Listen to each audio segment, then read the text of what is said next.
এই যে গতকালও যে রোহিঙ্গারা প্রায় 11 জন মারা গেলেন, 10 জন রোহিঙ্গা এবং একজন স্থানীয় শিশু এই যে মারা গেলেন গতকালকে, এইটা সম্ভব হতো না যদি একটা জনগণের সপক্ষের দল এবং জনগণের দ্বারা নির্বাচিত একটি দল যদি থাকতো। এই প্রাকৃতিক বিপর্যয়ের জন্য আপনারা সরকারকে কেন দোষারোপ করছেন? মানে সরকারকে দোষারোপ করছি এই কারণে, একটা তৎপর এবং কর্মক্ষম সরকার থাকলে এই মানে এটাকে দ্রুত প্রতিহত করা, মোকাবেলা করার মানে তাদের সক্ষমতা থাকতো। কিন্তু তারা যেহেতু দুর্নীতিতে একেবারে নিমজ্জিত, মহাদুর্নীতির অভিযোগগুলো প্রতিদিন তাদের ঘনিষ্ঠ কর্মকর্তা অথবা দলের লোকের বের হচ্ছে, সুতরাং তাদের মনোযোগটা হচ্ছে বড় প্রজেক্টের মাধ্যমে বড় দুর্নীতি করে সেটাকে বিদেশে পাচার করা।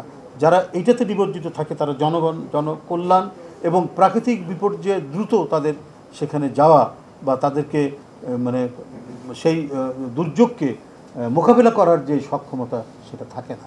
সেটা সর্বক্ষেত্রেই আপনার সেটা হয়েছে। এই যে আমি যেটা বলেছি যে বারবার সিলেট অঞ্চলে যে বন্যা হচ্ছে সেখানে আর্লি ওয়ার্নিং সিস্টেম, সে আর্লি ওয়ার্নিং সিস্টেম তারা করতে পারতো। তো আর্লি ওয়ার্নিং সিস্টেম করলে আপনার নদীর ধারের যে বস্তি টস্তিগুলো এখানকার মানুষকে দ্রুত আপনার সরিয়ে নিয়ে যেতে পারতো একটি সরকার। তো এই যে ব্যবস্থাগুলো সেগুলো তারা করতে পারে না। এবং বন্যার কারণে যে মানে ফ্লাড শেল্টার, সে যথেষ্ট ফ্লাড শেল্টার কিন্তু গড়ে ওঠেনি। সমুদ্রের ধারে সাইক্লোনের জন্য কিছু শেল্টার সেখানে হয়েছে, কিন্তু ফ্লাড শেল্টারে সে গড়ে ওঠেনি।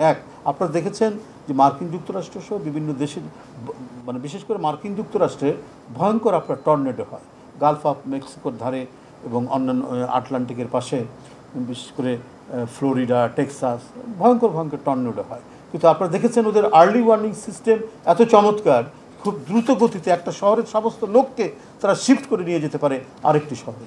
তো এটাই তো হচ্ছে জবাবদিহিমূলক একটা সরকার থাকলে, জনগণের দ্বারা নির্বাচিত একটা সরকার থাকলে, যারা সবসময় ভাবতো যে আমাদেরকে জনগণের কাছে জবাবদিহি করতে হবে আমাদের কাজের যদি কোনো ভুল হয়। তো এরা তো বেপরোয়া, এরা তো কর্তৃত্ব, ওদের তো ভোটের কোনো দরকার পড়ে না।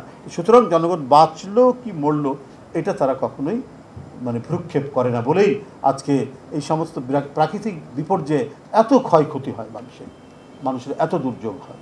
যে আপনার যে ল্যান্ডস্লাইড যেটা হয় বিশেষ করে পার্বত্য চট্টগ্রাম এবং এই অঞ্চলে, তো এই যে ল্যান্ডস্লাইড হতে পারে অতিবৃষ্টির কারণে।